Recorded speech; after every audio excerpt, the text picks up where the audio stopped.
I'm A-Spoon Kunle. I'm Trey Hill. And we're representing the letter R. And the shop, Ribbon and Club. I'm Chris Keith. I'm Dave Ortiz. And this is Harpo. No, Kyle. We're Sneakers and Stuff, and our allocated letters S. I'm Charlie, this is Ben.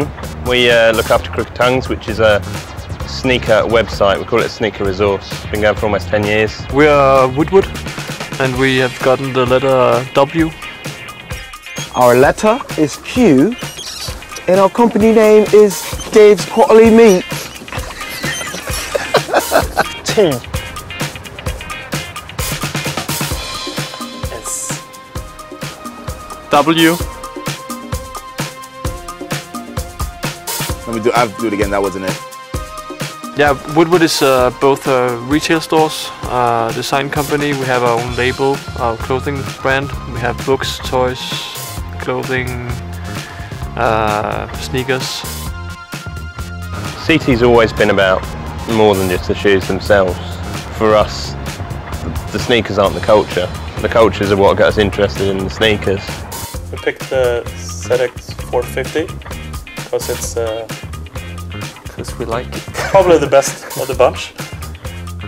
For this one, we picked the 7000 just because I think we wanted to try to stand out and not have multiple 500s or 700s in the collection. Right. We chose to work on the 9000. It's a high-tech from the start 90s. It's a very cool model. We like that era in Adidas history. We did the 9000. It's always been something that we've always looked at as inspiration for interesting colourways, and that it's subtle, there's not too much going on with it, but just the shoe's a thing of beauty. ZX 90 Runner. There are a lot of sneaker stores in the world, and there are very few selected stores that get to do stuff like this. It's an honor. No, it's a bit of an honor.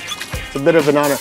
A lot of the guys here are our friends, so it's like really fun to be hanging out in Germany, in a lake, rowing around.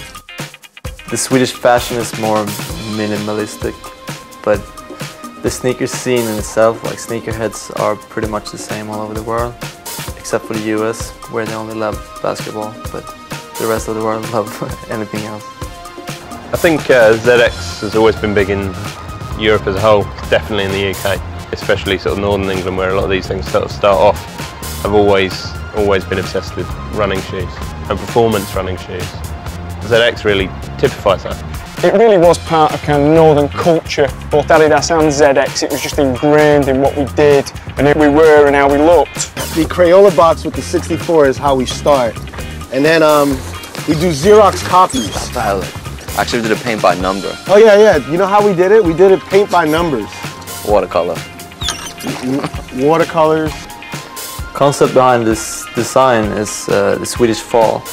How to cope with the Swedish weather, and the colors is taken pretty much from the Swedish fall as well.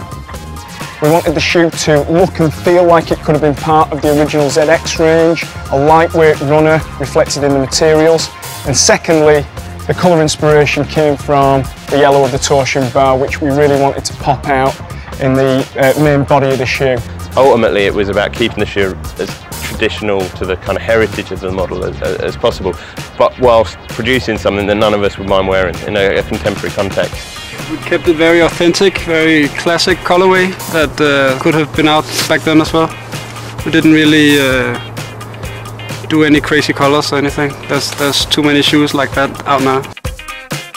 No reflectives, no Pop colors. no meshes, just nice tight red leather. We don't try and overdo it. We try and tell the story and show why these shoes were great in the first place. We actually think that in the future everyone will wear the same thing anyway, so we're trying to get everyone to dress like us. And then we'll switch up on them. Yeah. That's it? What? Killed it.